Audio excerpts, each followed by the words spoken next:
হয়তো আগের ভিডিওতে দেখেছিলে আমি চণ্ডীতলার নার্সারি থেকে কিছু ফুল গাছের চারা এনেছিলাম।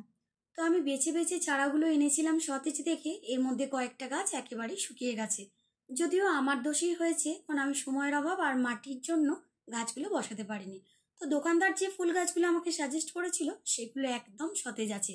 আর এই টবের গাছগুলো আমি নিজে বেছে এনেছিলাম, কিন্তু একেবারেই শুকিয়ে গেছে, তো এগুলো আর বসালেও মনে হয় কিছুই হবে না। আর এই জবা গাছটা বর্ষাকালে বসানো হয়েছিল, তো ফুলও এসে গেছে। তো যখন মাটি এনেছে তো একটু দিয়ে দেবো।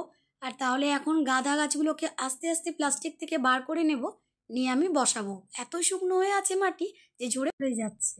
আর এই টবগুলোতে আমার হাজব্যান্ড কিন্তু মাটি ভর্তি করে কিনেছিল, তো বসাবার জন্য আমি আগে টবগুলোকে খালি করে নেব। তো ফুল গাছের নাম জানি না, কি ফুল ফুটবে এতে তাও জানি না, তবে যখন ফুল ফুটবে অবশ্যই তোমাদেরকে দেখাবো। তো এখন আমি আস্তে আস্তে গাছগুলো বসিয়েও দিয়েছি আর টবে মাটি ভর্তি করে দিলাম। আর এই আমার বসানোর জায়গা বলতে এই বেডরুমের ব্লক স্ক্রিনগুলো, তো ব্যালকানি আছে কিন্তু সেখানে টুকটুক আর মিঠু মিয়া থাকে বলে আমি বসাতে পারি না। তো এখন আমি গাছগুলো এখানে বসিয়ে অল্প অল্প করে জল দিয়ে দিলাম। তো এখানে সারা দিন সূর্যের আলো পড়ে, দক্ষিণ পূর্ব দিক খোলা বলে আর সামনের প্যাসেজ পুরোই ফাঁকা, তার জন্য কিন্তু সব সময় সূর্যের আলো থাকে।